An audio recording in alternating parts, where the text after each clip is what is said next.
भारतीय सेना ने पाकिस्तान के आतंकवादियों और पाकिस्तान के सैन्य ठिकानों को निशाना बनाने के लिए ब्रह्मोस मिसाइल का इस्तेमाल किया। इसका खुलासा भारत सरकार ने नहीं किया है, इसका खुलासा बाकायदा उत्तर प्रदेश सरकार ने किया है। उत्तर प्रदेश के मुख्यमंत्री योगी आदित्यनाथ ने कहा कि आपको पता है कि कल ही तो ब्रह्मोस मिसाइल ने पाकिस्तान का वो हाल किया, उससे जरा पूछ के तो देखिए।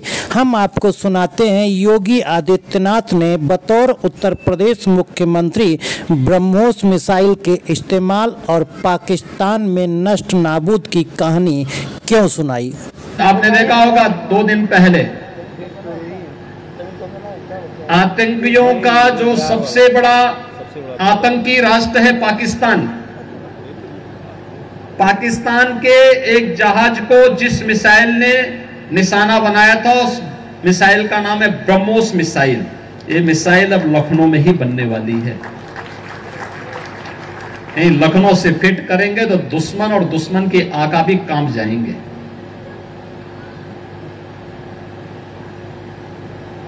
अब लखनऊ में बन रहा है,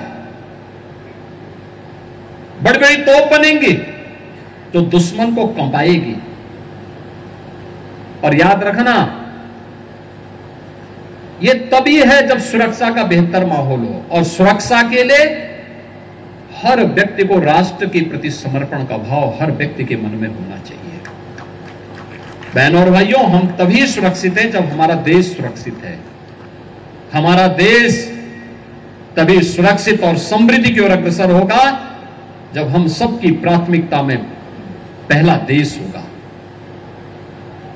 देश पहले। जब इस भाव के साथ हम काम करेंगे, कोई देश के आन मान और शान के खिलाफ गुस्ताखी करेगा तो फिर उसके छक्के छुड़ा दिए जाएंगे। कोई देश की सुरक्षा में सेंध लगाएगा, इससे पहले कि सेंध लगाए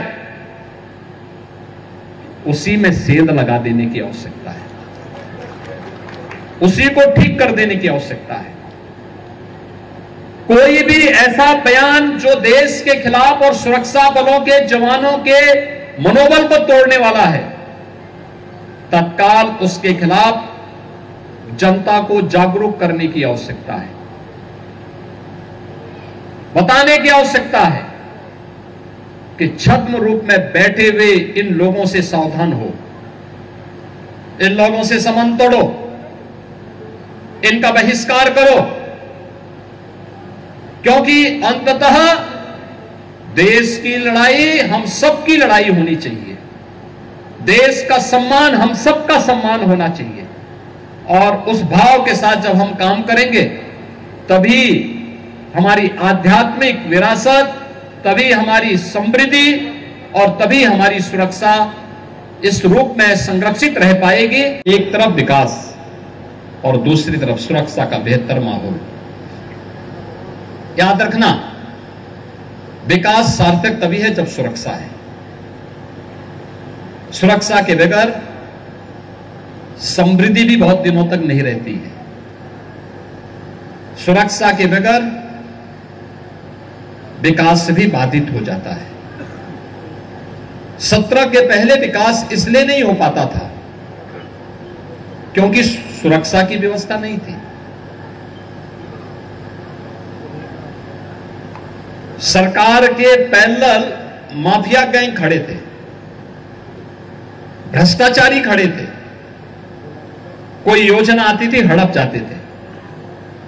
किसी गरीब की जमीन पर, किसी व्यापारी की जमीन पर, किसी भी सज्जन की जमीन पर जबरदस्ती कब्जा कर लेते थे। लेकिन आज कोई कब्जा नहीं कर सकता। आज कब्जा करेगा तो उसका मालूम है कि फिर लेने के देने पड़ जाएंगे, लेने के देने पड़ जाएंगे, इसलिए कोई कब्जा नहीं करेगा आज के दिन पे। और यह भी तय है कि बेटी को कोई छेड़ेगा और व्यापारी को कोई छेड़ेगा तो फिर यमराज के घर का रास्ता भी उसका खुल जाएगा।